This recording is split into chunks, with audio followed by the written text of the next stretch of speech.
আপনারা বলেন তো মানুষ মানুষের রক্ত খাওয়া হারাম না হালাল?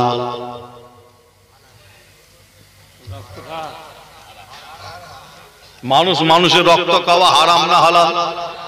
যে বলবে হুজুরকে আর তোরা পাসনি, ফুরফুরা থেকে না এমন একটা হুজুরকে এনেছিস, খালি প্রশ্ন আর প্রশ্ন, তাই তো নাকি?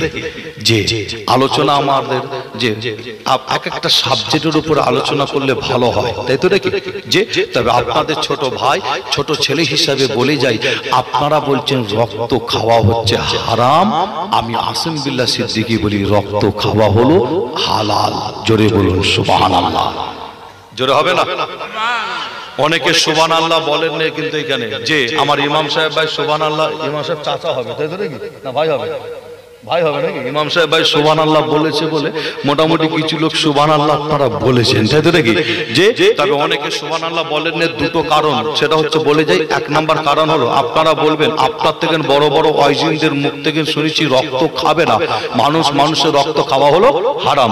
আপনারা বলবেন অনেক উলামা হযরতের মুখ থেকে শুনেছি, তাই আমি সুবহানাল্লাহ বলে দিই। আর একটা কারণ আপনারা সুবহানাল্লাহ বলেন, অনেকে বলবেন আমি নিজে কিতাবের মধ্যে পড়েছি মানুষ মানুষের রক্ত খাওয়া হারাম, তাই আমি সুবহানাল্লাহ বলিনি। তবে আমি আসিম বিল্লাহ সিদ্দিকী বলছি রক্ত খাওয়া হলো হালাল। আর এই হালাল আমি বললাম কিভাবে? হাদিস শরীফের মধ্যে পাওয়া যাচ্ছে, কি জানেন?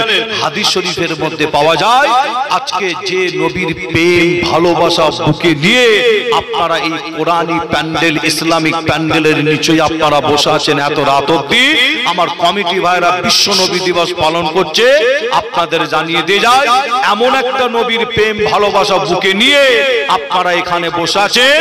হাদিস শরীফের মধ্যে পাওয়া যায় আমার আপনার নবীর রক্তটাকে খাওয়া আল্লাহ তিনি হালাল করেছিলেন। জোরে বলো সুবহানাল্লাহ, জোরে বলবেন না? মুসলমানের ঘরের ছেলে মেয়েরা, বাড়া তরুণেরা, আয়ামা নওজওয়ান যুবকেরা, পর্দার অন্তরালে মা বোনেরা, এ আমার নবীর উম্মত উম্মতিরা, তাই আপনাদের জানিয়ে দেয় আমার আপনার নবীর রক্ত খাওয়াটা আল্লাহ হালাল করেছিল। হাদিস শরীফের মধ্যে পাওয়া যায় আমার আপনার নবীর একজন সাহাবা হুজুরের নাম মনে পড়ে যায়, আপনাদের জানিয়ে দিয়ে যায়, নামটা মনে রাখবে। আল্লাহ নবী সাহাবা যিনার নাম ছিল হযরতে জুবায়ের, নামটা মনে রাখবে হযরতে জুবায়ের। আল্লাহ নবী একদিন হযরতে জুবায়ের হুজুরকে ডাক দিয়েছিল, ও বাবা জুবায়ের, ও বাবা জুবায়ের, একবার আমার দরবার শরীফে আসো। হযরতে জুবায়ের হুজুর আল্লাহ নবী দরবারে গেলেন, আমার নবীর কাছে গিয়ে আল্লাহ নবীকে সালাম দিয়েছিল, আমার আপনার নবী সালামের জবাব দিয়েছিল। হযরতে জুবায়ের হুজুর ওই সময় আমার আপনার নবীকে জিজ্ঞাসা করতে লাগে, ইয়া রাসূলুল্লাহ, ইয়া হাবিবাল্লাহ হুজুর, কি হয়েছে বলো। আল্লাহ নবী আমার আপনার নবী ওই সময় করেছিলেন হযরতে জুবায়ের হুজুরের হাতে একটা মাটির সরা তুলে দিয়েছিল। হাদিস শরীফের মধ্যে পাওয়া যায় মাটির সরা পাওয়া যায়, এই মাটির সরাটা আমার আপনার নবী হযরতে জুবায়ের হুজুরের হাতে তুলে দিয়ে বলেছিল, ও বাবা জুবায়ের, আমি রাসূলুল্লাহ, আমার রক্ত আছে এই মাটির সরার ভেতরে, এ বাবা জুবায়ের, এই রক্তটাকে তুমি কোন একটি জায়গায় গিয়ে ফেলে দিয়ে আসো। হযরতে জুবায়ের হুজুর আল্লাহ নবীর রক্তটা, আমার আপনার নবীর রক্তটা আল্লাহ নবী সাহাবা হযরতে জুবায়ের হুজুর হাতে করে নিয়ে রাস্তা দিয়ে হেঁটে হেঁটে চলে যায়। হযরতে জুবায়ের হুজুর আমার নবীর রক্তটা হাতে করে নিয়ে রাস্তা দিয়ে হেঁটে হেঁটে চলে যায়। হযরতে জুবায়ের হুজুর চিন্তা করে আল্লাহ নবীর রক্তটা হাতে করে নিয়ে, আল্লাহ নবীর রক্তটা হাতে করে নিয়ে হযরতে জুবায়ের হুজুর চিন্তা করে এই রক্তটা আমি জুবায়ের কি করি, এই রক্তটা আমি জুবায়ের কোথায় ফেলে দিয়ে আসি, এই রক্তটা আমি জুবায়ের কোথায় রেখে দিয়ে আসি। এ নবী প্রেমিকেরা, হযরতে জুবায়ের হুজুর আমার নবীকে এত মহব্বত করেছিল, এত ভালোবেসেছিল। হাদিস শরীফের মধ্যে পাওয়া যায় হযরতে জুবায়ের হুজুর চিন্তা করে এই রক্তটা আমি জুবায়ের মাটিতে দাফন করে দিই। হযরতে জুবায়ের চিন্তা করে না না না, আমি জুবায়ের আমার বিয়াদবি যাবে, আমি জুবাইতে কাজ করতে পারি না। হযরতে জুবাই চিন্তা করে এই রক্তটা আমি জুবাই পানিতে ফেলে দিই। হযরতে জুবাই চিন্তা করে না না, আমি জুবাইতে আমার বিয়াদবি হয়ে যাবে, আমি জুবাইতে কাজ করতে পারি না। এ নবী প্রেমিকেরা, হযরতে জুবাই দুজন করেছিল কি জানে? আল্লাহ নবী রক্তটা, আমার আপনার নবী রক্তটা, হযরতে জুবাই দুজন ওই মাটির সরাটা উঁচু করে তুলে আল্লাহ নবী রক্তটা পিয়ে খেয়ে ফেলেছিল। হাদিস শরীফের মধ্যে পাওয়া যায় ওই রক্তটা পিয়ে খাওয়ার পরে, আল্লাহ নবী রক্তটা পিয়ে খাওয়ার পরে ওই খালি সরাটা আমার আপনার নবী দরবার শরীফে নিয়ে এসে হাজির করেছিল। হযরতে জুবাই হুজুর ওই খালি সরাটা হাতে করে নিয়ে আল্লাহ নবী দরবারে দাঁড়িয়ে আছে। আমার আপনার নবী হযরতে জুবাই হুজুরকে দেখতে পেয়ে জিজ্ঞাসা করেছিল, ও বাবা জুবাই, আমার রক্তটা কি করলে বাবা জুবাই, কোথায় ফেলে দিলে? হযরতে জুবাই হুজুর ওই সময় আমার আপনার নবীকে বলেছিল, ইয়া রাসূলুল্লাহ, ইয়া হাবিবাল্লাহ, আমি জুবাই আপনার রক্তটা মাটিতে দাফন করে দেব, পানিতে ফেলে দেব। আমি জুবাই চিন্তা করেছিলাম আমি জুবাইতে কাজ করতে পারি না, আমার বিয়াদবি হয়ে যাবে।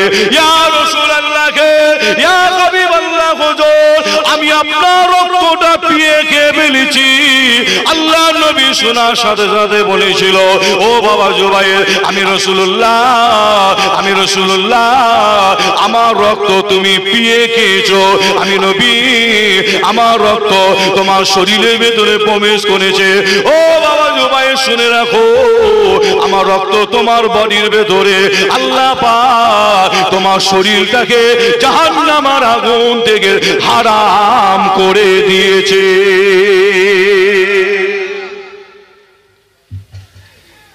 জোরে হবে না সুবহানাল্লাহ? তাহলে রক্ত খাওয়া হারাম না হালাল? বলেন সকলে। রক্ত খাওয়া শুধু হালাল বললে আবার ফিতনা লেগে যাবে, শুধু হালাল বললে ফিতনা লেগে যাবে। যে আপনাকে বলতে হবে কি, যে আমি যদি আপনার রক্ত খাই ওটা হবে হারাম। আপনাকে বলতে হবে আপনি যদি আমার রক্ত খান ওটা হবে কিন্তু হারাম।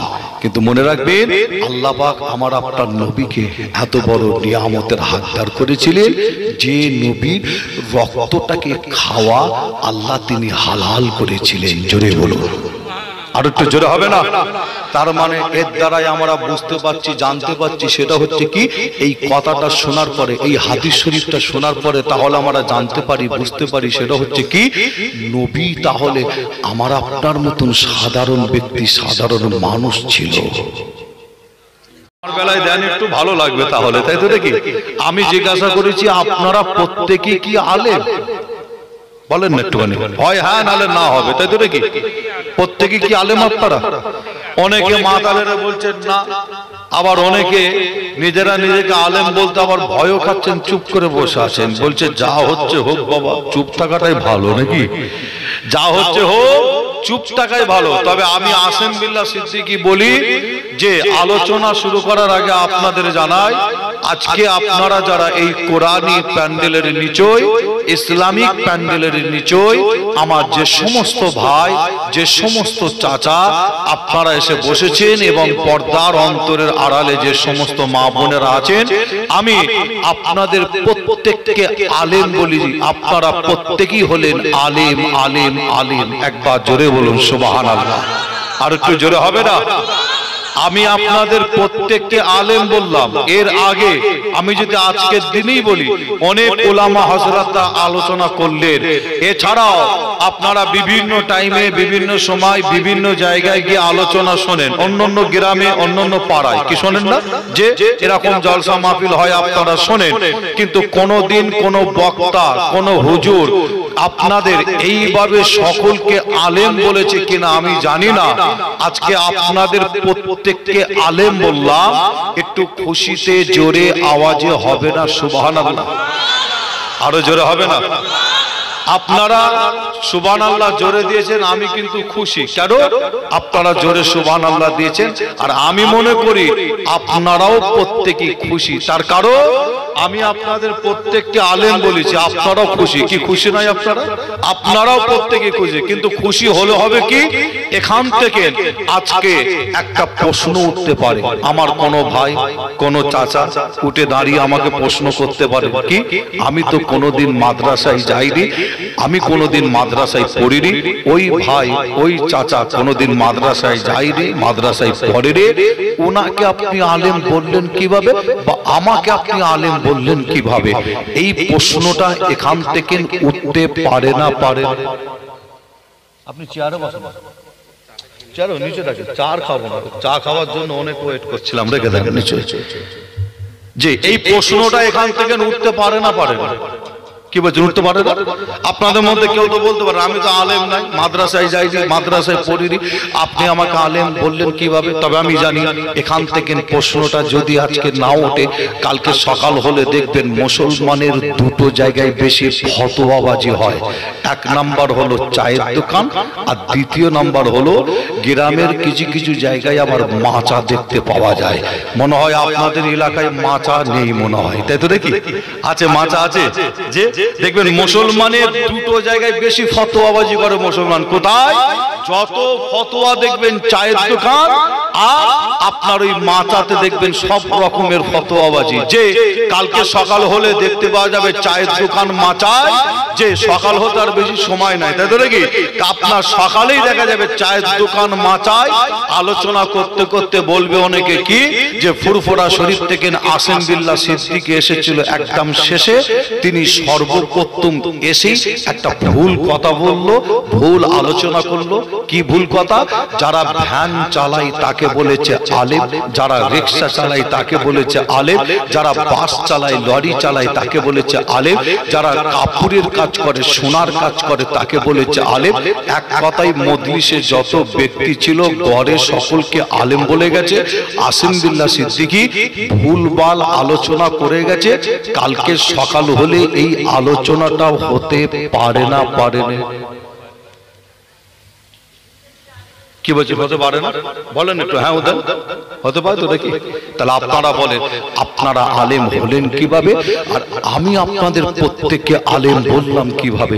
এটা কি আপনাদের সকলের একটু জানার ইচ্ছা হয়?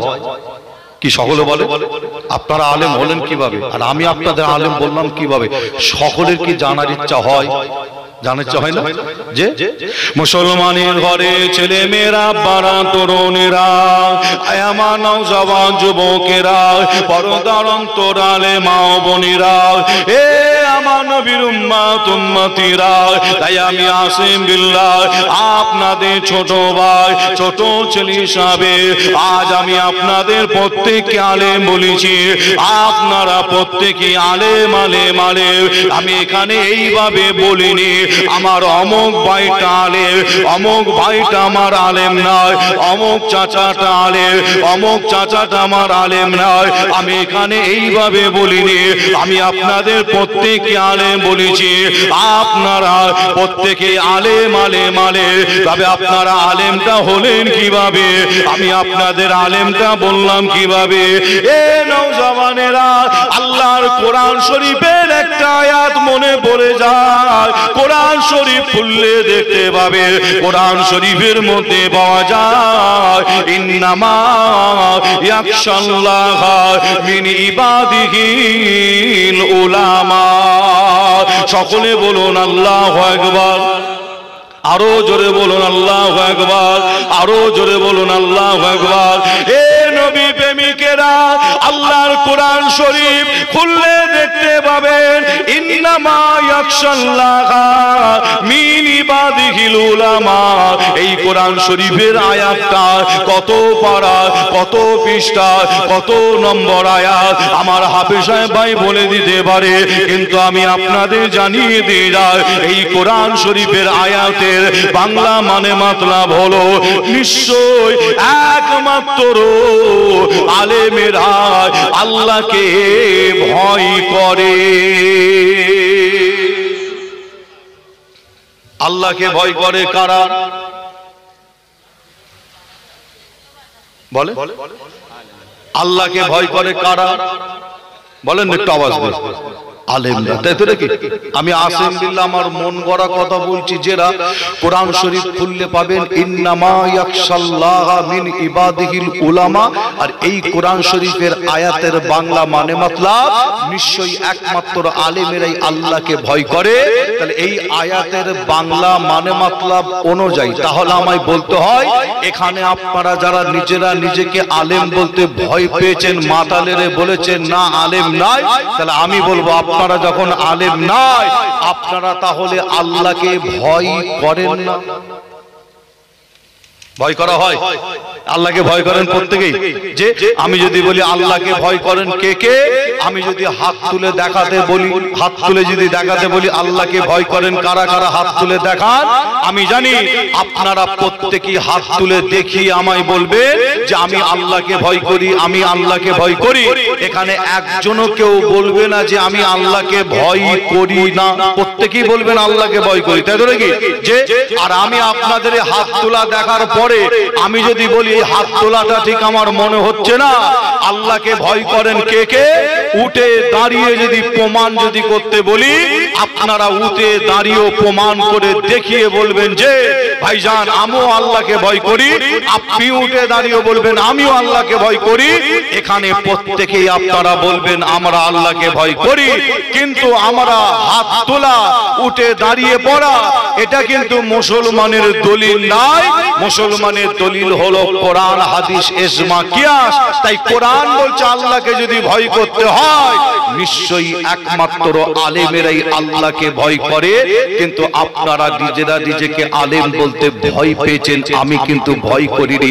আপনারা প্রত্যেকেই আলেম, অবশ্যই আপনারাও প্রত্যেকেই আল্লাহকে ভয় করেন। একবার জোরে বলুন, আরো জোরে হবে। তবে আপনারা আলেম হলেন কিভাবে একটু যদি ক্লিয়ার করে বুঝিয়ে দিয়ে যাই, আশা করছি আপনারা বুঝতে পারবেন। যে তবে আপনাদের কাছে বোঝানোর আগে আমি আপনাদের কাছে একটু জানতে চাই, আপনারা বলেন মাদ্রাসা বলে একটা জায়গা আছে না নাই? সকলে বলেন না একটু যে আছে না নাই? মাদ্রাসা আছে তো নাকি? আচ্ছা ওই মাদ্রাসায় কি শিক্ষা দেওয়া হয় বলেন সকলে? মাদ্রাসায় কি শিক্ষা দেওয়া হয়? মাদ্রাসায় যে আপনারা অনেকে চুপ করে আছেন, তাহলে আমি ভাববো আপনাদের চুপ থাকার কারণে তাহলে আমায় ভাবতে হয় বর্তমান সাংবাদিক মিডিয়ার সাথে আপনাদের মত মনে হয় একই মত, তাই তো নাকি? একমত হতে পারে যে হতে পারে কি বর্তমান সাংবাদিক মিডিয়া বলছে কি জানেন, মাদ্রাসায় নাকি বোমবাদার শিক্ষা দেওয়া হয়। বর্তমান কিছু সাংবাদিক মিডিয়া বলে মাদ্রাসায় নাকি সন্ত্রাসের শিক্ষা দেওয়া হয়, জঙ্গির নাকি ট্রেনিং দেওয়া হয়। তবে আমি আসিম বিল্লাহ সিদ্দিকী বলি মাদ্রাসায় বোমবাদার শিক্ষা দেওয়া হয় না, সন্ত্রাসের শিক্ষা দেওয়া হয় না, জঙ্গির ট্রেনিং দেওয়া হয় না। আপনারা নাম শুনেছেন এই ভারতবর্ষের একটা রাজ্যের নাম, আপনারা নাম শুনেছেন আসাম। আসামের বুকে একটা নাই দুটো নাই, হাজার হাজার মাদ্রাসায় তালা মেরে দেওয়া হয়েছে, মাদ্রাসা বন্ধ করে দেওয়া হয়েছে। তবে আপনাদের বলে যাই মাদ্রাসায় বোমবাদার শিক্ষা দেওয়া হয় না, সন্ত্রাসের শিক্ষা দেওয়া হয় না, জঙ্গির ট্রেনিং দেওয়া হয় না। মাদ্রাসায় কোরআন হাদিসের শিক্ষা দেওয়া হয়, দ্বীন ইসলামের শিক্ষা দেওয়া হয়, সারা শরিয়াতের শিক্ষা দেওয়া হয়। আর আপনারা মনে রাখবেন ওই মাদ্রাসায় যারা পড়াশোনা করে 10 বছর, 20 বছর, 30 বছর, 40 বছর পড়ার পরে কোরআন হাদিসের জ্ঞান নেওয়ার পরে একজন আলেম হয়। মনে রাখবেন 40টা বছর, 50টা বছর, 30টা বছর, 20টা বছর পড়ার পর একজন আলেম হয়। আর ওই আলেমকে আপনারা দাওয়াত করে আনেন আবার আপনাদের গ্রামে এনে বসান। কোথায়? আমি যেখানে বসেছি ঠিক এই জায়গায়, তাই তো নাকি? আলেমকে দাওয়াত করে এনে এই জায়গায় বসান, আর ওই আলেম আপনাদের গ্রামে, আপনাদের পাড়ায় এরকম জায়গায় বসে আপনাদের কাছে আলোচনা করতে করতে কোরআনের কথা, হাদিসের কথা, দ্বীনের কথা, সারা শরিয়াতের কথা আপনাদের কাছে তুলে ধরে। আর ওই কথাগুলো যারা আবার আলেমদের মুখ থেকে শুনে, আপনি যদি এরকম জায়গায় বসে দিল ও দিমাগে ফেলে যদি শিক্ষা যদি নিতে পারেন, মনে রাখবেন আপনিও হবেন একজন আলেম। একবার জোরে বলুন, আরো জোরে হবে না? আমার মনে হয় আপনাদের ঠিক ক্লিয়ার করে বোঝাতে পারলাম না, তবে আরো একটু ক্লিয়ার করি। তবে বলে যাই, আপনারা মনে রাখবেন আলেম হচ্ছে দু রকম। আলেম ক রকম একটু সকলে বলে? আলেম করকম? দুরকম। একটা আলেম হলো কিতাব দেখে পড়ে মানে করতে পারে, অর্থাৎ মাদ্রাসায় পড়ে, যে ওইটা হচ্ছে একটা আলেম।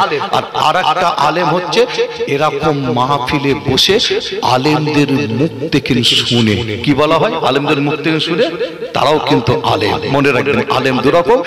মাদ্রাসাও কিন্তু দুরকম মাদ্রাসা আমি বলি। একটা হচ্ছে নতুন মাদ্রাসা, আর একটা হচ্ছে পুরাতন। নতুন মাদ্রাসা কোনটা আপনাদের বলে যায়, নিশ্চয়ই আপনারা নাম শুনেছেন, কলিকাতার বুকে একটা মাদ্রাসা আছে, নামটা হচ্ছে আলিয়া মাদ্রাসা। নাম শুনেছেন? এ ভাই আপনার নাম শুনেছেন? নামটা হলো কি? আলিয়া। আর এই আলিয়া মাদ্রাসাটাকে আমি বলি নতুন মাদ্রাসা। আপনারা শুনলে অবাক হবেন, আলিয়া মাদ্রাসা নতুন, তাই তো নাকি? যে আপনারা বলবেন না অনেক পুরাতন, কিন্তু আমি আসিম বিল্লাহ বলি আলিয়া মাদ্রাসা হলে নতুন, ফুরফুরা ফাতিয়া সিনিয়র টাইটেল মাদ্রাসা হচ্ছে নতুন। আপনাদের এই 24 পরগনা থানাটার নাম হলো কি? ভাঙর। মারাত্মক জায়গায় ওয়াজ করছি তো, কঠিন জায়গা, তাই তো দেখি। এই ভাঙর থানার এরিয়ায় যত মাদ্রাসা আছে, আমি আসিম বিল্লাহ বলি নতুন মাদ্রাসা। তাহলে পুরাতন মাদ্রাসা তাহলে কোনটা আপনারা একটু জেনে নেন। পুরাতন মাদ্রাসা হলো কোনটা জানেন? আজকে আপনারা সকলে মিলে যে জায়গাটায় এসে বসেছেন, মনে রাখবেন এটা হচ্ছে মাদ্রাসা। শুধু মাদ্রাসা নয়, এটা হচ্ছে অনেক অনেক অনেক অনেক পুরাতন মাদ্রাসা। এই মাদ্রাসায় আপনি বসে আলেম ওলামাদের মুখ থেকে কোরআন হাদিসের কথা শুনে, দ্বীন ইসলামের সারা শরীয়তের কথা শুনে, ওই কথাগুলো নিয়ে যদি দিল দেমাকে ফেলে যদি শিক্ষা নিতে পারেন, আপনিও হবেন আলেম। আর একবার জোরে বলুন, আরো জোরে হবে যে। তবে আপনাদের এই ভাঙর থানার নাম আছে, ফুরফুরা শরীফ পর্যন্ত একটা নাম আছে, বলবো যে আপনাদের এই ভাঙর থানার নাম যে শুধু ফুরফুরা নয়, যে সারা পশ্চিম বাংলায় নাম আছে, আছে না? না, সর্বনাশ ভাঙর থানা, তাই তো দেখি যে। তবে আপনাদের এই ভাঙর থানার একটা যুবকদের নাম আছে, সেটা আমি আপনাদের বলে যাই। কি নাম? এই ভাঙর থানার যুবকদের নাম শোনা যায়, ভাঙর থানার যুবকেরা নাকি মাশাআল্লাহ বড় বড় আলেম। বলে ভাইজান আপনি গিয়ে খালি একটা প্রশ্ন ধরবেন যুবকদের কাছে, দেখবেন যুবকরা সঙ্গে সঙ্গে আপনার উত্তর দিচ্ছে। যুবকদের নাম আছে, মুরব্বীদের কথা বলছি না। কেন? আমার এই মুরব্বী চাচাদের নিয়ে আমি কিন্তু বেশি ভাবি না, আমি ভাবি যুবকদের নিয়ে। কেন মুরব্বীদের নিয়ে কেন ভাবি না একটু বলে যাই। কারণটা হলো এই মুরব্বী বয়স্করা ইনারা কিন্তু জান্নাতে যেতে পারবে না। জান্নাতে যাবে কারা? জওয়ান যুবকেরা যাবে জান্নাতে। একবার জোরে বলুন, জোরে হবে না? আমি যুবকদের নিয়ে কেন ভাবি বুঝতে পারছেন? বেশি চিন্তা করি, মুরব্বীদের নিয়ে বেশি ভাবি না। আর না ভাবার কারণ হচ্ছে মুরব্বী বয়স্করা কিন্তু জান্নাতে যাবে না। আর আমার এই কথাটা শুনে যদি মনে হয় আসিম বিল্লাহ সিদ্দিকী মনে হয় এই কথাটা কিতাবের বাইরে বললো, এটা আপনার ভাবা কিন্তু ভুল হবে। কিতাবের কথা বলছি, কিতাবের মধ্যে পাওয়া যায় মুরব্বী বয়স্করা জান্নাতে যাবে না। জান্নাতে যাবে কারা? জওয়ান যুবকেরা যাবে জান্নাতে। আর একবার জোরে বলুন, আরো জোরে হবে না? আমার মুরব্বী চাচা যারা আছে, মনে হচ্ছে ইমাম সাহেব বাদে যার যে সমস্ত মুরব্বী চাচা আছে সুবহানাল্লাহ মনে হয় দেয় না, তাই তো নাকি? ইমাম সাহেবের আওয়াজটা কালে আমি পাচ্ছি। তবে আপনাদের বলি যে আপনার জান্নাতে যাবে না আর কারা? কিতাবের মধ্যে পাওয়া যাচ্ছে কি জানেন? জান্নাতে যাবে না আর কারা? কিতাবের মধ্যে পাওয়া যায় যারা কালো ব্যক্তি, কালো দেখতে কালো ব্যক্তি জান্নাতে যাবে না, ফর্সা ব্যক্তিরা যাবে জান্নাতে। জোরে বলুন, আরো জোরে হবে না? যে এখানে যারা কালো ব্যক্তি আছে তারাও সুবহানাল্লাহ দেয় না, আমি জানি। এখান থেকে দোয়া করে যখন আমি নেমে যাব, মুরব্বী চাচা কালো ব্যক্তিরা আমাকে ধরবে না ছাড়বে? ধরবে না? আমার জান্নাতে যাব না কিভাবে একটু বোঝাতে হয়। তবে ধরার কোনো কারণ নাই, আপনাদের বলি চিন্তার কোনো কারণ নাই। কিতাবের মধ্যে মুরব্বী চাচাদের জন্য, কালো ব্যক্তিদের জন্য আল্লাহ একটা খোঁজখবরই রেখেছে। খবরটা কি সকলের এই গভীর রাত্রে শোনার ইচ্ছা হয়? কি জানতেছেন আপনারা যে মুসলমানের ঘরে ছেলে মেয়েরা বাড়া তরুণেরা আয়ামানাও জওয়ান যুবকেরা পরদার অন্তরালে মা বোনেরা এ আমার নবীর উম্মত উম্মতিরা তাই আপনাদের ছোট ভাই ছোট ছেলে হিসাবে জানিয়ে দেয়া আমার আল্লাহ এই মুরব্বী বয়োজ্যেষ্ঠ চাচাদের জন্য আল্লাহ একটা খোঁজ খবর রেখেছে। মুরব্বী চাচাদের কোনো চিন্তার কারণ নাই, মুরব্বী চাচাদের জন্য আল্লাহ একটা খোঁজ খবর রেখেছে। ওই খবরটা হলো আমার আল্লাহ এই মুরব্বী বয়োজ্যেষ্ঠ চাচাদের আল্লাহ জান্নাতে বাড়াবে। আমার আল্লাহ পাক এই মুরব্বী বয়োজ্যেষ্ঠ চাচাদের আল্লাহ জান্নাতে বাড়াবে।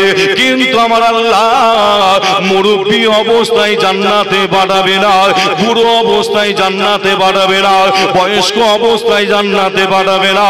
এ নবী প্রেমিকেরা আমার আল্লাহ এই মুরব্বী বয়োজ্যেষ্ঠ চাচাদের জান্নাতে পাঠানোর আগে আল্লাহ পাক তাদের যাওয়ার যুবক করে আল্লাহ দয়ার জান্নাতটা নসিব করে দেবে।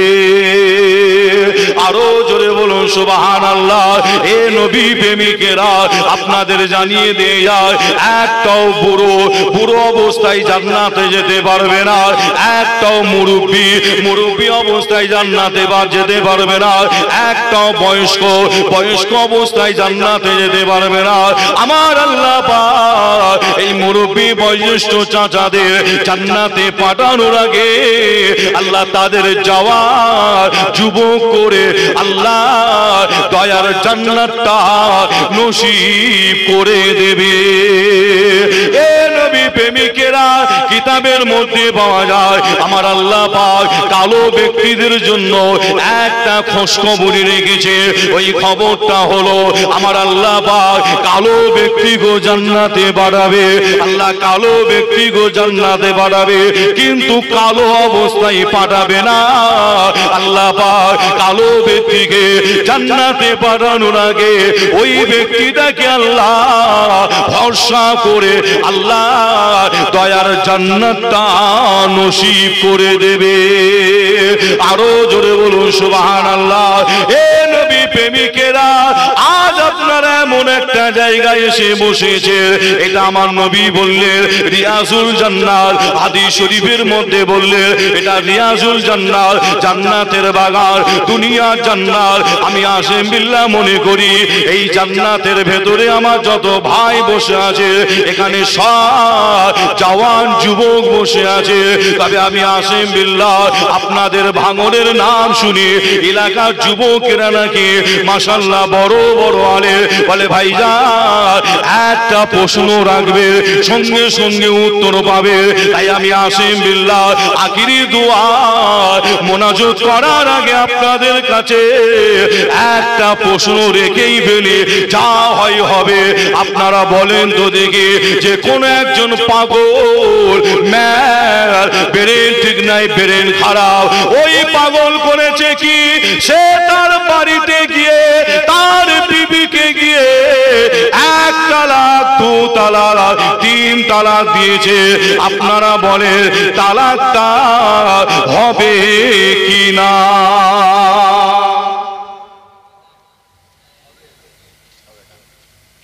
ভাঙর থানার যুবকদের কিন্তু নামাজে বুঝে সুঝে উত্তর দেবেন, তাই তো দেখি? হ্যাঁ, নাহলে বদনাম হয়ে যাবে নাকি? হ্যাঁ, তবে আপনাদের বলছি, আবার বলছি, মাসলাটা হলো কি একজন পাগল ম্যাড মানে ব্রেন ঠিক নেই। পাগলের ব্রেন ঠিক থাকে? বলুন সকলে। পাগল ব্রেন ঠিক নেই, সে পাগল করেছে কি সে তার বাড়িতে গিয়ে তার বিবিকে গিয়ে তার বিবিকে গিয়ে 1 তালাক 2 তালাক 3 তালাক দিয়েছে। বলে পাগল যদি তালাক দেয় তালাক হবে? একটু বলেন না। যে উত্তর আপনারা ফতোয়ার উত্তর বিভিন্ন জায়গায় নিতে যান, কি যাওয়া হয় না? যে আজকে ফতোয়ার উত্তর আপনারা দেন, যেদিক হোক লাগবে দেখা যাবে, তাই তো দেখি? যেদিক হোক লাগবে দেখা যাবে। বলেন পাগল যদি তালাক দেয় তালাক হবে? আপনারা কম বেশি মুখে আওয়াজে মাথা নেড়ে বলছেন তালাক হবে না। এই উত্তরটা আপনাদের কাছ থেকে আমি পেলাম, একটু ভালো করে বুঝবেন, দোয়া চাইবো। তবে আপনাদের একটু বুঝিয়ে দিয়ে যাই, উত্তরটা আপনারা দিলেন কিসের উত্তর? মনে রাখবেন, তালাকের এবং ফতোয়ার উত্তর আপনারা দিয়েছেন। আর এই উত্তর আপনাদের কাছ থেকে পাওয়ার পরে এখানে তাহলে আমি আসিম বিল্লাহ সিদ্দিকী বসে বসে আমাকে ভাবতে হয়, তালাক এবং ফতোয়ার উত্তর যখন আপনারা দিয়েছেন, তাহলে নিশ্চয়ই আপনারা কলিকাতা আলিয়া মাদ্রাসা পাস করে এসে সব এখানে বসে আছেন। তাই তো নাকি? ফতোয়া তালাকের উত্তর যখন দিয়েছেন, তাহলে আমাকে তো ভাবতে হবে, তাই তো নাকি? তাহলে নিশ্চয়ই আপনারা ফুরফুরা ফাতিহা সিনিয়র টাইটেল মাদ্রাসা পাস করে আপনারা এখানে এসে সব বসে আছেন। কি ভাঙড় থানার সবথেকে বড় মাদ্রাসা পাস করে আপনারা এখানে এসে সব বসেছেন। যে আপনারা বলবেন, ভাইজান আমরা আলিয়াতে পড়িনি, ফুরফুরায় পড়িনি, ভাঙড় থানার সবথেকে বড় মাদ্রাসায় পড়িনি, তাহলে ফতোয়ার উত্তরটা আপনারা দিলেন কিভাবে? আমি আপনাদের বলে যাই, ফতোয়ার উত্তর আপনারা দিয়েছেন এইভাবে। কিভাবে? ওই মাদ্রাসায় পড়েননি, তার মানে আলিয়া ফুরফুরা আপনার এই মাদ্রাসায় পড়েননি, কিন্তু আপনারা ফতোয়ার উত্তরটা দিয়েছেন এরকম মাদ্রাসায় বসে বসে বসে বসে বসে বসে বসে বসে আলেমদের মুখ থেকে আলোচনা শুনে শুনে শুনে শুনে আপনারাও আলেম হয়ে ফতোয়ার উত্তরটা দিতে পেরেছেন। একবার জোরে বলুন, আরো জোরে হবে না? তবে এটা ভাঙড় থানার জন্য, আপনাদের এলাকার জন্য এই প্রশ্নটা খুব সহজ হয়ে গেছে। আমার মনে হয় একটা কড়া ধরনের ধরা লাগে, এত নাকি? এটা সহজ হয়ে গেছে, একটা কড়া ধরনের ধরা লাগে নাকি? হ্যাঁ, আচ্ছা একটা ধরেই ফেলি, যা হয় হবে, তাই তো নাকি? আচ্ছা আপনারা বলেন তো দেখি, যে ধরেন কোন একজন নিশাখোর মালখোর, এখানে আবার নেই তো? আবার আছে, ভালো গ্রাম মনে হচ্ছে নাকি? হ্যাঁ, এই নিশাখোর মালখোর বলো, কিন্তু তারপর একটু সমস্যা হয়। আবার এই মাসলার ব্যাপারে একটু আলোচনা করছি। আমার হুগলি নবাবপুর নাম শুনেছে? বুঝতে পারছেন না? এই নিশাখোর মানে আলোচনা করছি, তারপরে ওখান থেকে নেবে আমি আর একটা অন্য জায়গায় জলসায় যাব। হ্যাঁ, ড্রাইভার সাহেব কি করে, দ্বিতীয় জলসা থাকলে ড্রাইভার আগে থেকে গাড়ি রেডি করে রাখে, তাই তো নাকি? তাড়াহুড়ো করে যেতে হয়, বুঝতে পারছেন? আমি জলসা থেকে নেবে গাড়ির কাছে যাচ্ছি, দেখি ড্রাইভার সাহেব গাড়িতে নেই, গাড়ি থেকে অনেকটা দূরে দাঁড়িয়ে আছে। কি ব্যাপার? হ্যাঁ, ড্রাইভার সাহেব আমার দিকে দেখাচ্ছে, গাড়ির দিকে ইশারা করে দেখাচ্ছে। আমি দেখছি একজন ব্যক্তি হাতে একটা এত বড় ইট নিয়ে আমার গাড়ির কাছাকাছি দাঁড়িয়েছে, দাঁড়িয়ে খালি এইভাবে এম তুলছে গাড়ির উপরে, বুঝতে পারছেন? মারছে না কিন্তু, খালি এম তুলছে। আমি এই ঝেড়ে দেয় মনে হয়, বুঝতে পারছেন? এই এম তুলছে, ফের ঝেড়ে দেয় মনে হয়, বুঝতে পারছেন? মারছে না। তারপর যেটা বুঝতে পারলাম, নিশা অবস্থায় আছে। মোটামুটি ওয়াজ হয়েছে, তারপরে ওইখানে আবার গাড়ির কাছে অ্যাকশন শুরু হয়েছে। আবার কঠিন ব্যাপার, বুঝতে পারছেন? তবে আল্লাহ করে আপনাদের গ্রাম পাড়া আল্লাহ করে অনেক ভালো। তবে আপনাদের কাছে যে মাসলাটা রাখছিলাম, সেটা হচ্ছে, প্রশ্নটা যেটা রাখছিলাম, একজন নিশাখোর মালখোর, নিশা করে শরাব পান করে ওই ব্যক্তি করেছে কি, সে তার বাড়িতে গিয়ে তার বিবিকে গিয়ে শরিয়াত অনুযায়ী, শরিয়াত মেনে এক তালাক, দু তালাক, তিন তালাক দিয়েছে। বলেন আপনারা তালাকটা কি হবে?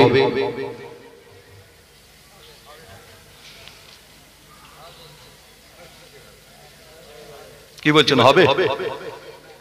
কি বলছেন বলেন একটু। হ্যাঁ, সর্বনাশ করছে। এখানে কি দুরকম দল আছে নাকি? দুরকম আওয়াজ এসছে, অনেকে বলছে হবে, আবার অনেকে বলছে হবে না, তাই তো নাকি? যে আচ্ছা আমি আপনাদের বলি, এই ফতোয়ার উত্তরটা কি হবে আপনাদের সকলে জানার ইচ্ছা হয় কি? সকলে জানতে চান আপনারা যে এই ফতোয়ার উত্তরটা কি হবে? আপনাদের কাছে জানানোর আগে একটু জানিয়ে দিয়ে যাই, আপনারা প্রত্যেকেই মনে রাখবেন, মুসলমান হিসাবে কিন্তু আমাদের প্রত্যেককে জানা দরকার একটা জিনিস, আমরা অনেকে জানি না। সেটা হচ্ছে কি, এই ফতোয়ার উত্তর দেয় কারা, এটা কিন্তু আমরা অনেকে জানি না। মুসলমান হিসাবে আপনার অবশ্যই জানা দরকার, ফতোয়ার উত্তর দেয় কারা। মনে রাখবেন, একটা আলেমের কাছে আপনি ফতোয়ার উত্তর দিতে গেছে, আলেমটা আপনার ফতোয়ার উত্তরটা সঠিক দিয়েছে, মনে রাখবেন গ্যারান্টি কিন্তু হবে না। আবার বলছি, ভালো করে শুনবেন, একটা আলেমের কাছে গেছেন, আপনি ফতোয়ার উত্তর নিতে, আলেমটা সঠিক উত্তর দিয়েছে, কিন্তু গ্যারান্টি হবে না। গ্যারান্টি হবে কার কাছে গেলে? এই ফতোয়ার উত্তর দেয় কারা? মনে রাখবেন মুফতি সাহেবরা ফতোয়ার উত্তর দেয়, তাদের কাছে আছে স্টাম্প। স্টাম্প মেরে আপনার ফতোয়া আপনাকে দিয়ে দেবে। ওই স্টাম্প মারা কাগজ আপনি গ্রামে এনে, পাড়ায় এনে যদি দেখান, তখন অনেকে আপনার মানতে বাধ্য হবে। ঠিক না ভুল? যে ফতোয়ার উত্তর দেয় মুফতি সাহেবেরা, মুফতি সাহেবদের কাছে গিয়ে আপনারা দুটো ফতোয়া জেনে নেবেন। কি? একজন পাগল, ম্যাড, ব্রেন ঠিক নাই, ব্রেন খারাপ, ওই ব্যক্তি যদি সে তার বাড়িতে গিয়ে তার বিবিকে গিয়ে 1 তালাক 2 তালাক 3 তালাক যদি দেয়, ফতোয়া হলো তালাক হবে না। একজন নিশাখোর, মালখোর, নিশা করে শরাব পান করে ওই ব্যক্তি তার বাড়িতে গিয়ে তার বিবিকে গিয়ে শরিয়াত অনুযায়ী, শরিয়াত মেনে 1 তালাক 2 তালাক 3 তালাক যদি দেয়, ফতোয়া হলো তালাক হয়ে যাবে। তালাক কি? তালাক হয়ে যাবে। দেখে পাগল তালাক দিয়েছে, ফতোয়া বলছে তালাক হয় রে। নেশাখোর তালাক দিয়েছে, ফতোয়া বলছে তালাক হয়ে গেছে। এখানে আপনারা যারা বলেছেন নেশাখোর তালাক দিলে তালাক হবে না, আমি তাদেরকে একটু বুঝিয়ে দিয়ে যেতে পারি যে নেশাখোর তালাক দিলে তালাকটা হয় কিভাবে। কি আপনারা বুঝতে চান? কি কি সকলে জানার ইচ্ছা হয়? নিশাখোর তালাক দিলে তালাক হয় কিভাবে? ছোট্ট করে একটু বুঝাই। একটা প্রশ্ন আপনাদের কাছে, একটা ছোট্ট প্রশ্ন রাখবো, ছোট্ট একটা বাচ্চা ছেলে উত্তর দিতে পারবে প্রশ্নের উত্তরটা। তবে বলে যাই, এই উত্তর যারাই দেবেন তারাই উত্তর পাবেন, আমাকে বলতে হবে না, তারাই উত্তর পেয়ে যাবেন নিশাখোর তালাক দিলে তালাক হয় কিভাবে। তাহলে সহজ প্রশ্ন আপনাদের কাছে রেখে ফেলি, আপনারা সকলে বলেন, মদ খাওয়া হারাম না হালাল? অনেকে চুপ করে আছে, সকলে কি বলছেন? মদ খাওয়া। আরো জোরে বলেন, মদ খাওয়া হারাম। তাই তো নাকি? আচ্ছা, এই মদ খাওয়া হারামটা করেছে কে? আমি আসেম বিল্লাহ আমরা সকলে মিলে একটা জায়গায় বসে মদ খাওয়া হারাম করেছি, তাই তো নাকি? যে না, মদ খাওয়া হারাম করেছে কে? আল্লাহ। তাই তো নাকি? যে শরিয়াত বলছে মদ খাবে না, কাকে বলছে? অন্য কোন ধর্মের বাড়ির ছেলেকে তো বলছে না শরিয়াত। কাকে বলছে? এ মুসলমানের ঘরের ছেলে, তোমাদের জন্য মদ খাওয়া হারাম, হারাম, হারাম, মদ খাবে না। শরিয়াত বলছে মদ খাবে না। এবার আপনি বলেন, আপনি মুসলমানের ঘরের ছেলে হয়ে জানেন মদ খাওয়া হারাম, আপনাকে মদ খাওয়ার পারমিশন কে দিয়েছে?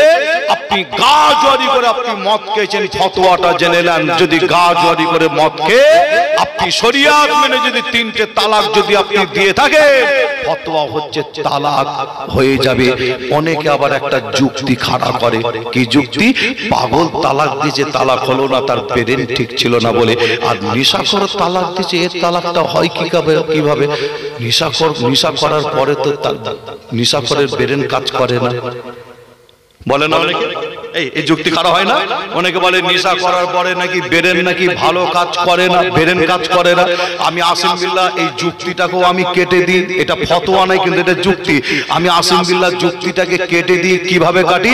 আমি আসিম বিল্লাহ বলি কি জানেন? নেশা করার পরে তার ব্রেন কিন্তু আরো ভালো কাজ করে। বুঝতে পারছেন না? নেশা করার পরে ব্রেন কিন্তু ভালো কাজ করে। কেমন? আপনাদের একটু বুঝিয়ে দিয়ে যায়। কোন নেশাখোরকে আপনারা দেখেছেন কিনা জানি না, কোন নেশাখোর নেশা করে রাস্তা দিয়ে হেঁটে হেঁটে এসছে, নেশা অবস্থায় রাস্তা দিয়ে হেঁটে হেঁটে আসছে, আসার পথে রাস্তায় নোংরা জিনিস পড়ে আছে, নেশাখোর নোংরা জিনিস তুলে খাচ্ছে। এরম কোন নেশাখোরকে নোংরা জিনিস তুলে খেতে আপনারা দেখেছেন? দেখেছেন আপনারা? আপনারা দেখেন না বলছেন, তবে আমি বলি যাচ্ছি আপনারা দেখতেও পারেন। কোন নেশাখোর নোংরা জিনিস তুলে খেতে পারে, মেনে নিলাম। তবে আপনাদের একটা কথা বলে যাই, কিয়ামত পর্যন্ত সময় দিয়ে যাচ্ছি, মনে রাখবেন। কি সময়? কিয়ামত পর্যন্ত টাইম দিয়ে যাচ্ছি। এটাই কি?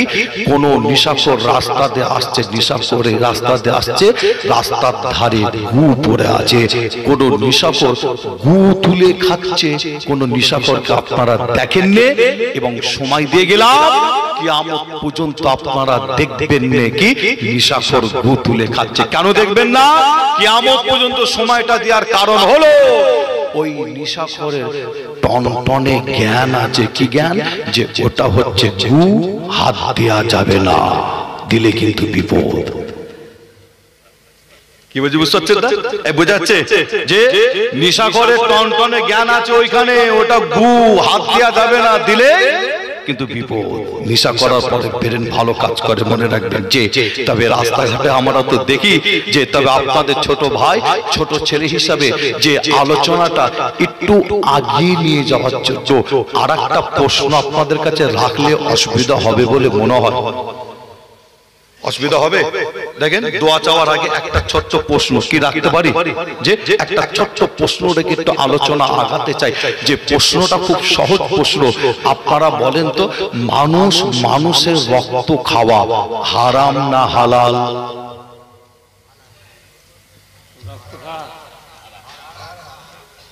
মানুষের রক্ত খাওয়া হারাম না হালাল?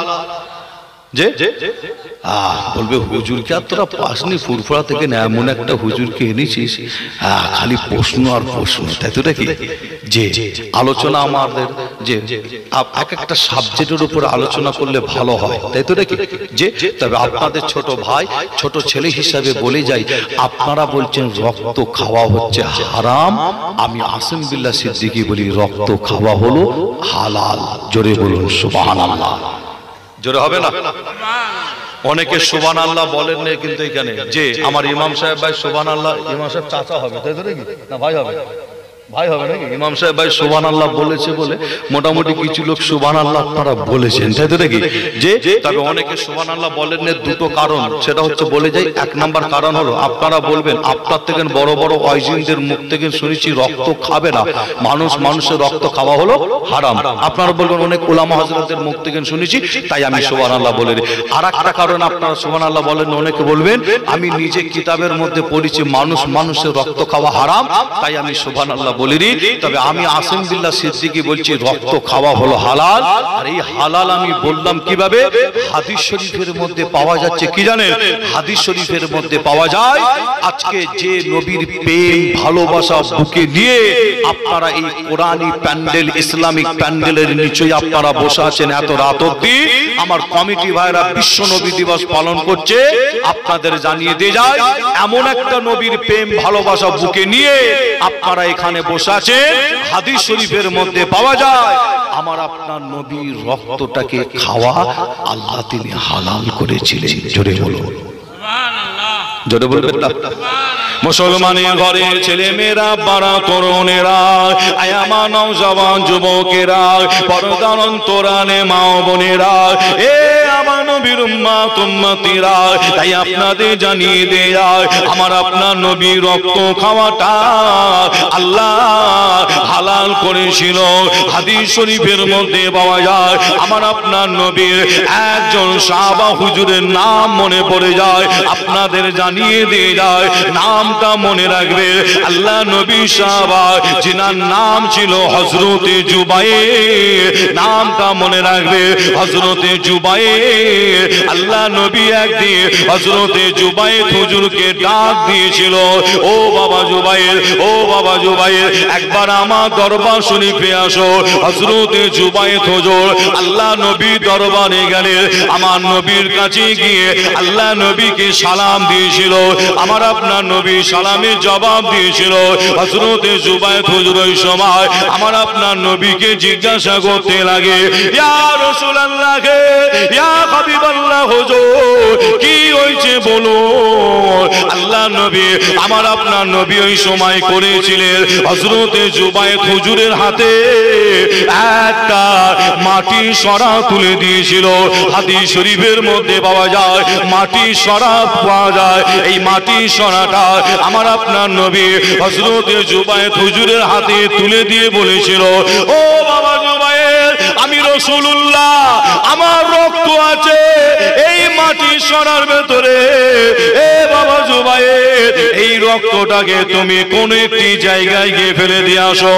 হযরত জুবায়ের হুজুর আল্লাহ নবীর রক্তটা, আমার আপনার নবীর রক্তটা আল্লাহ নবীর সাহাবা হযরত জুবায়ের হুজুর হাতে করে নিয়ে রাস্তা দিয়ে হেঁটে হেঁটে চলে যায়। হযরত জুবায়ের হুজুর আমার নবীর রক্তটা হাতে করে নিয়ে রাস্তা দিয়ে হেঁটে হেঁটে চলে যায়। হযরত জুবায়ের হুজুর চিন্তা করে আল্লাহ নবীর রক্তটা হাতে করে নিয়ে, আল্লাহ নবীর রক্তটা হাতে করে নিয়ে হযরত জুবায়ের হুজুর চিন্তা করে এই রক্তটা আমি জুবায়ের কি করি, এই রক্তটা আমি জুবায়ের কোথায় ফেলে দিয়ে আসি, এই রক্তটা আমি জুবায়ের কোথায় রেখে দিয়ে আসি। এ নবী প্রেমিকেরা, হযরত জুবায়ের হুজুর আমার নবীকে এত মহব্বত করেছিল, এত ভালোবেসেছিল। হাদিস শরীফের মধ্যে পাওয়া যায় হযরত জুবায়ের হুজুর চিন্তা করে এই রক্তটা আমি জুবায়ের মাটিতে দাফন করে দিই। হযরত জুবায়ের চিন্তা করে না না না, আমি জুবায়ের আমার বিয়াদবি হয়ে যাবে, আমি জুবায়েতে কাজ করতে পারি না। হযরত জুবায়ের চিন্তা করে এই রক্তটা আমি জুবায়ের পানিতে ফেলে দিই। হযরত জুবায়ের চিন্তা করে না না, আমি জুবায়ের আমার বিয়াদবি হয়ে যাবে, আমি জুবায়েতে কাজ করতে পারি না। এ নবী প্রেমিকেরা, হযরত জুবায়ের হুজুর করেছিল কি জানে, আল্লাহ নবীর রক্তটা, আমার আপনার নবীর রক্তটা হযরত জুবায়ের হুজুর ওই মাটি সরাটা উঁচু করে তুলে আল্লাহ নবীর রক্তটা পিয়ে খেয়ে ফেলেছিল। হাদিস শরীফের মধ্যে পাওয়া যায় ওই রক্তটা পিয়ে খাওয়ার পরে, আল্লাহ নবীর রক্তটা পিয়ে খাওয়ার পরে ওই খালি সরাটা আমার আপনার নবী দরবার শরীফে নিয়ে এসে হাজির করেছিল। হযরত জুবায়ের হুজুর ওই খালি সরাটা হাতে করে নিয়ে আল্লাহ নবী দরবারে দাঁড়িয়ে আছে। আমার আপনার নবী হযরত জুবায়ের হুজুরকে দেখতে পেয়ে জিজ্ঞাসা করেছিল, ও বাবা জুবায়ের আমার রক্তটা কি করলে বাবা জুবায়ের, কোথায় ফেলে দিলে? হযরত জুবায়ের হুজুর ওই সময় আমার আপনার নবীকে বলেছিল ইয়া রাসূলুল্লাহ, ইয়া হাবিবাল্লাহ, আমি জুবায়ের আপনার রক্তটা মাটিতে দাফন করে দেবো, পানিতে ফেলে দেবো। আমি জুবায়ের চিন্তা করেছিলাম আমি জুবায়েতে কাজ করতে পারি না, আমার বিয়াদবি হয়ে যাবে। ইয়া রাসূলুল্লাহ, ইয়া হাবিবাল্লাহ হুজুর, আমি আপনার রক্তটা পিয়ে খেয়ে ফেলেছি। আল্লাহ নবী শোনার সাথে সাথে বলেছিল ও বাবা জুবায়ের, আমি রাসূলুল্লাহ, আমি রাসূলুল্লাহ, আমার রক্ত তুমি পিয়ে খেয়েছো। আমি নবী, আমার রক্ত তোমার শরীরের ভেতরে প্রবেশ করেছে। ও বাবা জুবায়ের শুনে রাখো, আমার রক্ত তোমার বডির ভেতরে আল্লাহ পাক তোমার শরীরটাকে জাহান্নামের আগুন থেকে হারাম করে দিয়েছে।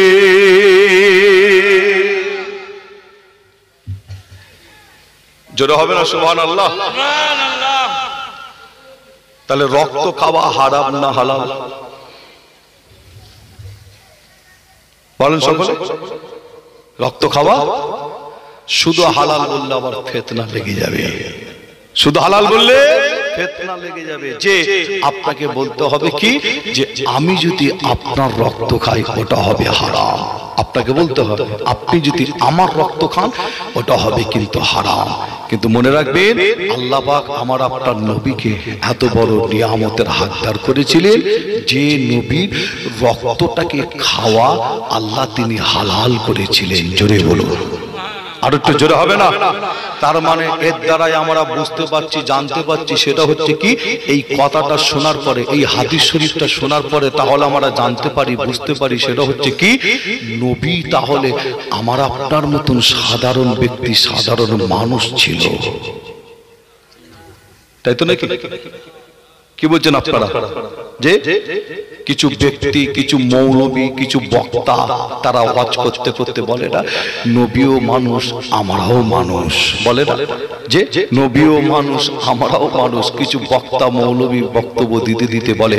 তবে আপনাদের বলে যাই, আহলে সুন্নাতুল জামাতের আকীদা অর্থাৎ ফুরফুরার মুজাদ্দিদুজ্জামান দাদা হুজুরের আকীদা, আমাদের আকীদা হলো নবী মানুষ, অবশ্যই মানুষ, কিন্তু আমার আপনার মতন সাধারণ ব্যক্তি, সাধারণ মানুষ ছিল না। আল্লাহ আমার আপনার নবীকে বড় নিয়ামতের হকদার করেছিলেন। আমার নবী যখন রাস্তাতে হেঁটে হেঁটে যেতেন, আমার নবীর মাথার উপরে একটা মেঘ আসমানের উপরে থাকতো। তার ডিউটি হচ্ছে নবী কখন হাঁটবে মেঘটা নবীর মাথার উপরে ছায়া করে করে চলে যেত। জোরে বলুন, আরো জোরে হবে না? যে আমার আপনার নবী যদি সাধারণ ব্যক্তি, সাধারণ মানুষ আমাদের মতন হতেন, তাহলে তিনার রক্ত খাওয়াটা হারাম হতো। মনে রাখবেন যে যে আপনাদের বলে যায়, শুধু আমার নবীর রক্ত মোবারক শুধু নয়, মনে রাখবেন আমার আপনার নবীর পিচ্ছাপ মোবারক, আমার নবীর পিচ্ছাপ মোবারক একজন সাহাবা হুজুর খেয়ে ফেলেছিলেন। নাম হচ্ছে শেফা, নাম হলো শেফা। সাহাবা হুজুর খাওয়ার পরে দেখতে পাওয়া যায় পিচ্ছাপ মোবারক খাওয়ার পরে হাদিস শরীফের মধ্যে পাওয়া যাচ্ছে ওই সাহাবা হুজুরের শরীর থেকে মিসকে আম্বারের থেকেও, যাতে আমরা বুঝতে পারি মিসকে আম্বারের থেকেও সাহাবা হুজুরের শরীর থেকে আরো বেশি বেশি খুশবু পাওয়া যায়। জোরে বলবেন না? যে আমার আপনার নবী আমার আপনার মতন সাধারণ ব্যক্তি, সাধারণ মানুষ ছিল, যে এটা ভাবা কিন্তু ভুল। যে আপনার আকীদা গন্ডগোল হয়ে যাবে। মনে রাখবেন, যতই নামাজ পড়েন নামাজ কিন্তু কবুল হবে না, যতই জিকির করেন জিকির কবুল হবে না, যতই তাসবিহ পড়েন কবুল হবে না। কেন? নবী না হতা তো कुछ भी नहीं होता, ना जमीन होता, ना आसमान होता, ना चांद होता, ना सूरज होता, ना काबा होता, ना नमाज होता। मेरे खुदा ने मेरे नबी के लिए सारा जहान को बनाया। जोरे बोलो, আর একটু জোরে হবে না? তবে আপনাদের ছোট ভাই, ছোট ছেলে হিসাবে বলে যাই, আমার আপনার নবী যখন কোন মরা গাছের তলায় গিয়ে বসতেন, কোন নবীর উম্মত আমরা? আল্লাহু আকবার। নবী যখন কোন মরা গাছের তলায় গিয়ে বসতেন, মরা গাছ জ্যান্ত হয়ে নবীর মাথার উপরটা ছায়া করে দিতেন। জোরে বলবেন না? যারা বলে নবী আমাদের মতো সাধারণ ব্যক্তি, সাধারণ মানুষ ছিল, আপনারা তাকে ধরে নিয়ে গিয়ে আপনাদের গ্রামে যদি কোনো মরা গাছ থাকে পরীক্ষা করে নেবেন। কিভাবে পরীক্ষা করবেন? মরা গাছের তলায় তাকে গিয়ে বলেন বসতে, বস মরা গাছের তলায় বস, দেখবো জ্যান্ত হয় কিনা। বুঝতে পারছেন না? বস মরা গাছের তলায়, মরা গাছ জ্যান্ত হয় কিনা দেখবো। নবী মরা গাছের তলায় বসতে, মরা গাছ জ্যান্ত হয়ে নবীর মাথার উপরটা ছায়া করে দিতেন। জোরে বলবেন না? আজও আপনারা যদি মনে করেন মোবাইলে দেখতে পাবেন, আমার নবী শিশু বয়সে মরুভূমির মাঝখানে, চতুর্দিকে মরুভূমি, আজও পর্যন্ত গাছটা বেঁচে আছে। মোবাইলে মনে করলে দেখে দিতে পারবেন, চতুর্দিকে মরুভূমি, মরুভূমির মাঝখানে একটা মরা গাছ ছিল। নবীর শিশু বয়স, আমার নবী শিশু বয়সে ওই মরা গাছের তলায় গিয়ে বসেছিলেন। আল্লাহর হুকুমে শিশু নবীকে, আমার আল্লাহর হুকুমে শিশু নবীকে যে আপনার ছাওয়া দেওয়ার জন্য মরা গাছ জিন্দা হয়ে গেছিল। জোরে বলো, আরো জোরে হবে না? যে আমার নবীকে মহব্বত করেন, ভালোবাসেন, মহব্বত করেন, পিয়ার করেন, নবীর শানে গোস্তাকি, নবীর শানে বেয়াদবি করবেন না। যা আমল করবেন মনে রাখবেন, নামাজ পড়ে পড়ে যদি কপাল ফাটিয়ে 5টা টুকরো করে দেন, পীরের ঘরের বাচ্চা বলে যাচ্ছি, ওই নামাজ আপনাকে কিন্তু বাঁচাতে পারবে না। অবশ্যই আপনি নামাজ বেশি বেশি বেশি বেশি করে পড়েন, কিন্তু মনে রাখবেন নবীকে মেনে। যে নবী মানে না, অনেকে দেখবেন নামাজ পড়ে, ওই নামাজ ওকে বাঁচাতে পারবে না। আর আপনি নবীকে মেনে অল্প যদি ইবাদত করেন আমার নবীর ওসিলায়, আল্লাহ আপনার ওই ইবাদতকে কবুল করবে। জোরে বলুন সুবহানাল্লাহ। আর একটু জোরে হবে না? একবার দরুদ শরীফ, আল্লাহুম্মা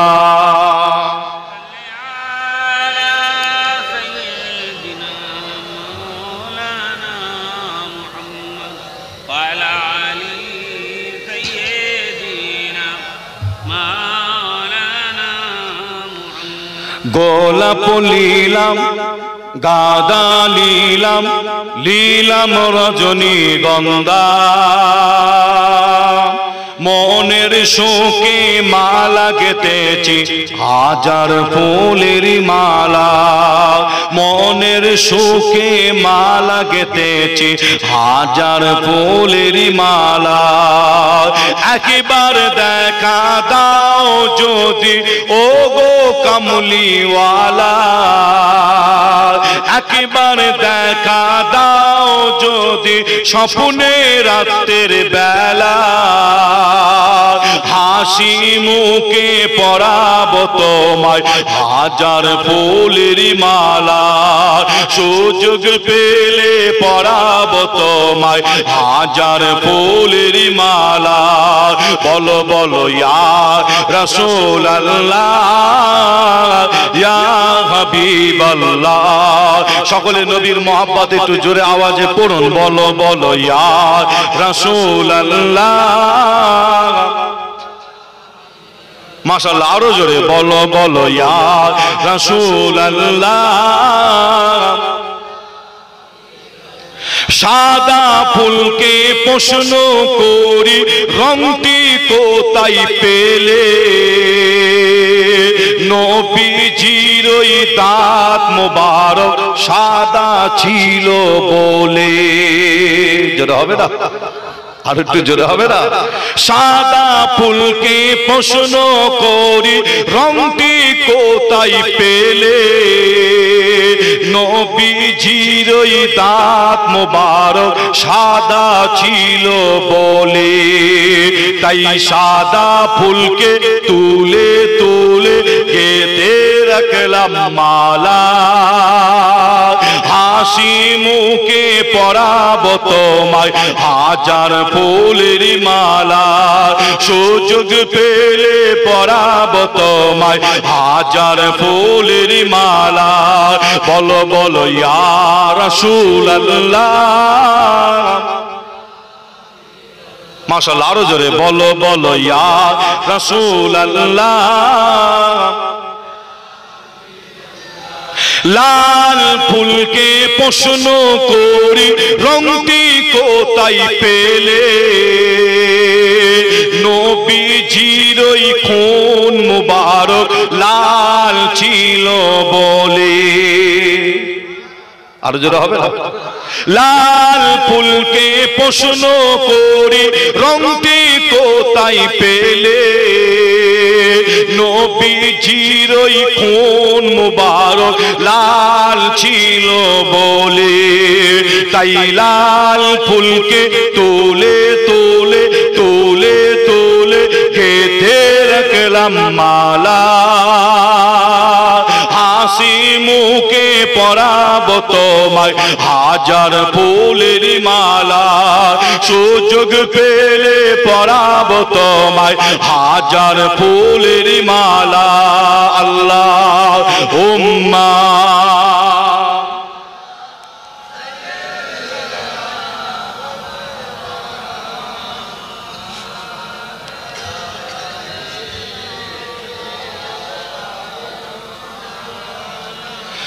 জন্ম আমার নবীর যুগে হলে কেমন হতো, জন্ম আমার নবীর যুগে হলে কেমন হতো, তো নয়নে রাসূল পাক দেখিলে কেমন হতো। জোরে হবে না সুবহানাল্লাহ? আর একটু জোরে হবে না? দো নয়নে রাসূল পাক দেখিলে কেমন হতো, জন্ম আমার নবীর যুগে হলে কেমন হতো। আসতো বেশে হজরতে বেলাল হুজুরের মধুর আযান, আসতো বেশে হজরতে বেলাল হুজুরের মধুর আযান, যে আযানে ছিল এমন প্রেম মুগ্ধ রহমান, দয়া দয়ার নবীর পিছে নামাজ, দয়ার নবীর পিছে নামাজ পড়িলে কেমন হতো, দয়ার নবীর পিছে নামাজ পড়িলে কেমন হতো, দু নয়নে রাসূল পাক দেখিলে কেমন হতো, জন্ম আমার নবীর যুগে হলে কেমন হতো, আল্লাহুম্মা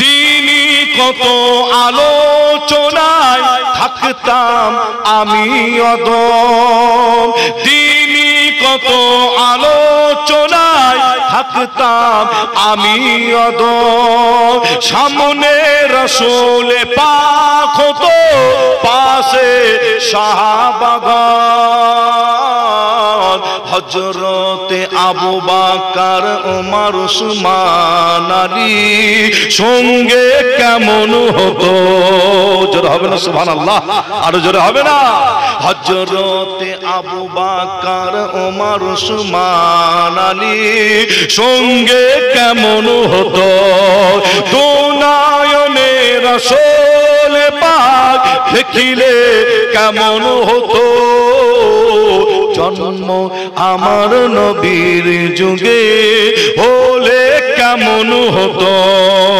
আল্লাহুম্মা সাল্লি আলা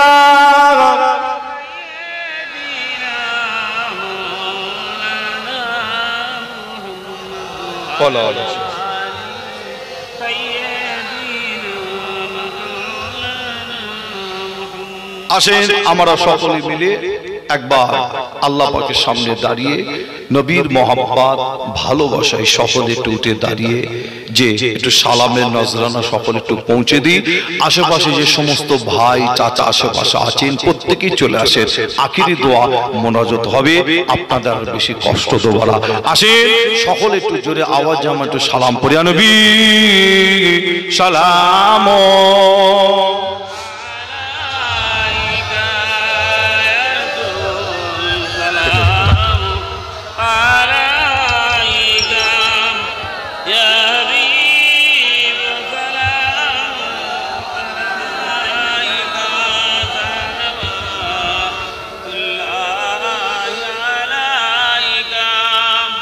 আশেপাশে যে সমস্ত আমার ভাই যে সমস্ত চাচা আশেপাশে আছেন প্রত্যেকে চলে আসে, আখিরি দোয়া মোনাজাতে শামিল হবে।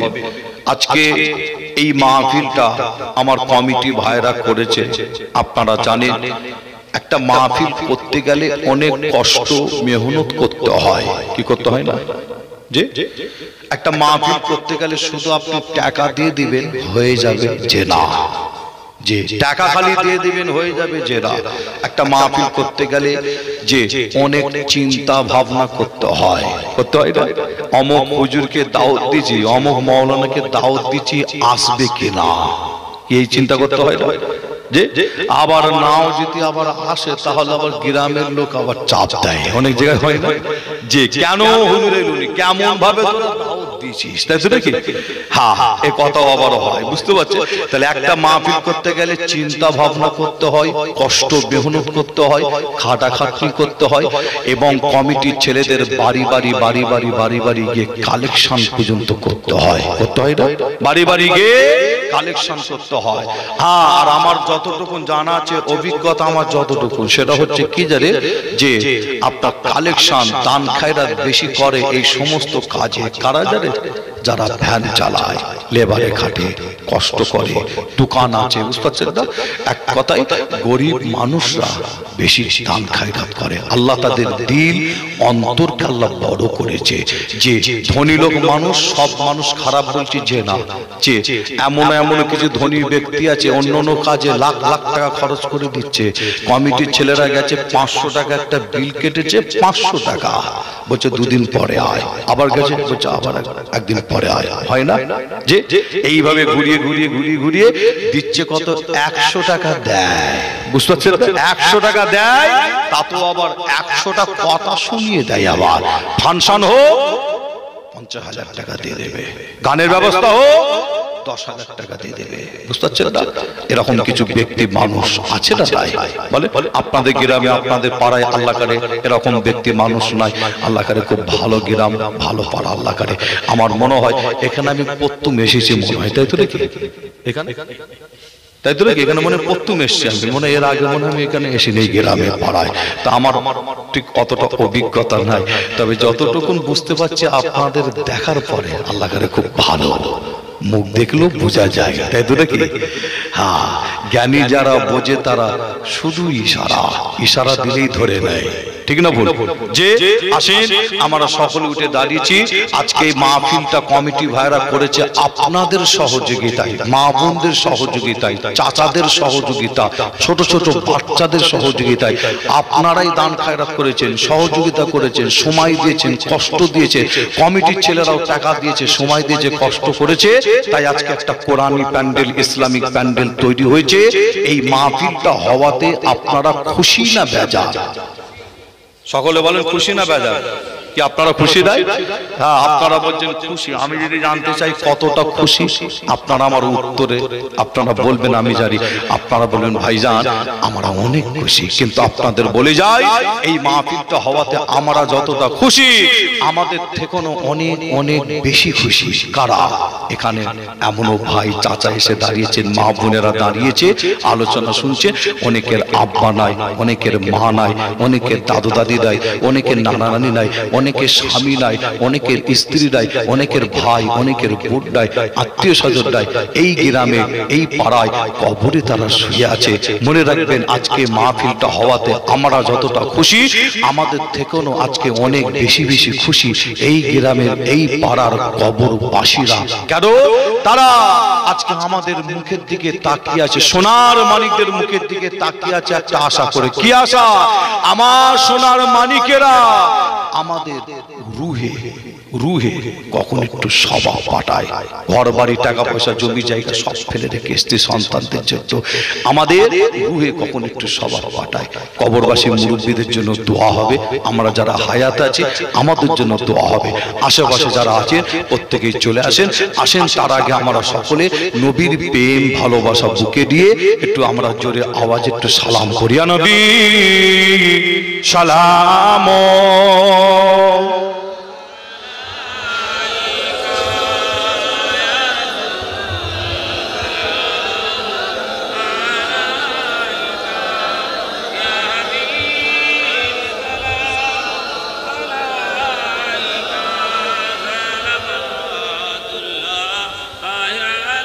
তালাল বদর ও আলাইনা মিন সানিয়াতি এ বিদায় ওয়াজাবান শুকর আলাইনা মাদালিল্লাহ আগিদায়ে ইয়া নবী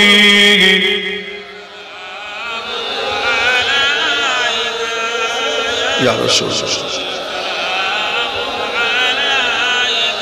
ইয়া হাবিব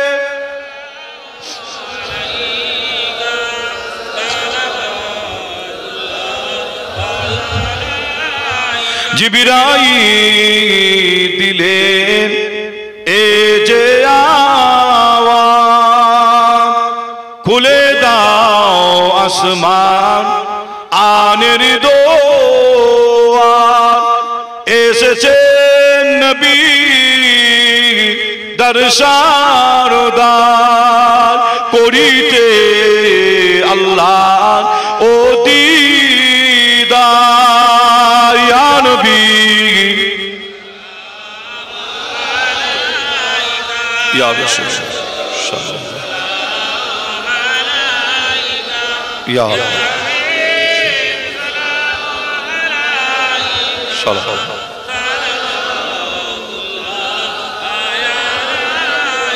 নবীজির আব্বা আব্দুল্লাহ, নবীজির আম্মা আমেনা, নবীজির দুদুমা আলিমা, আমার নবীজির রওজা আমাদিনা, ইয়া নবী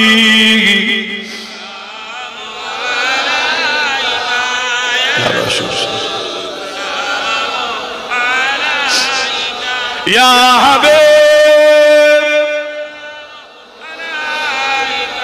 সালাওয়াতুল্লাহ আলাইকা। সকলে বসুন। ইয়া রাব্বি সাল্লাল্লাহু কামালিহি কাসওয়াত যাবে জামালিহি হাসানাত জামিয়াত শালিহি সাল্লু আলাইহি ওয়া আলিহি দুরূদ শরীফ আল্লাহুম্মা সাল্লি আলা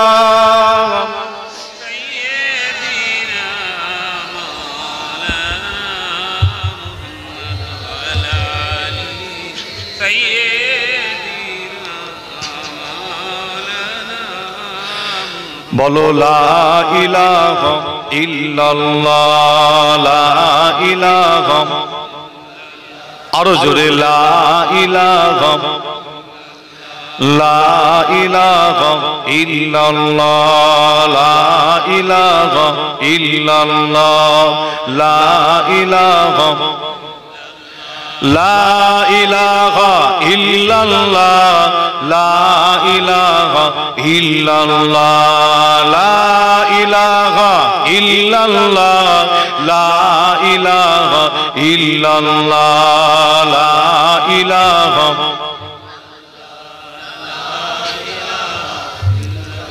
লা ইলাহা ইল্লাল্লাহ মুহাম্মাদুর রাসূলুল্লাহ সাল্লাল্লাহু আলাইহি সাল্লাম, সাল্লাল্লাহু আলাইহি সাল্লাম। আল্লাহ পাকের দরবারে আখিরি দোয়া মোনাজাত করা হবে। আখিরি দোয়া মোনাজাত করার আগে আপনাদের কাছে মুজাদ্দিদুজ্জামান দাদা হুজুর পীর কেবলা ঘরের বাচ্চা আপনাদের কাছে এসেছে। কি মহব্বত করেন তো নাকি? ভালোবাসেন না? হ্যাঁ, আল্লাহ করে আপনারা মহব্বত করেন, ভালোবাসেন যে আপনাদের পীরের ঘরের বাচ্চা আপনাদের কাছে এসেছি। আখিরি দোয়া মোনাজাত করার আগে খুবই অল্প টাইম, অল্প সময় কিছু জিনিস আপনাদের কাছে একটু আশা করব, পূরণ হবে বলে কি মনে হয়?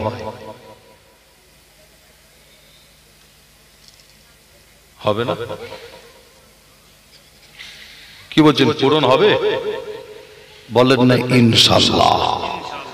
হ্যাঁ, ইমাম সাহেবের আওয়াজই আল্লাহ করে সবসময় জড়িয়ে পেয়েছি। আর এখানে নিজেই যারা আছেন আপনারা ইনশাআল্লাহর আওয়াজ কিন্তু আস্তে, জোরে হয়নি, ভাবতাল ভালো নয় মনে হয়, তাই তো নাকি? হ্যাঁ, ইনশাআল্লাহর আওয়াজ যখন আসতে তার মানে ধরে নিয়েছে ভাই কি আশা করতে পারে, তাই তো নাকি?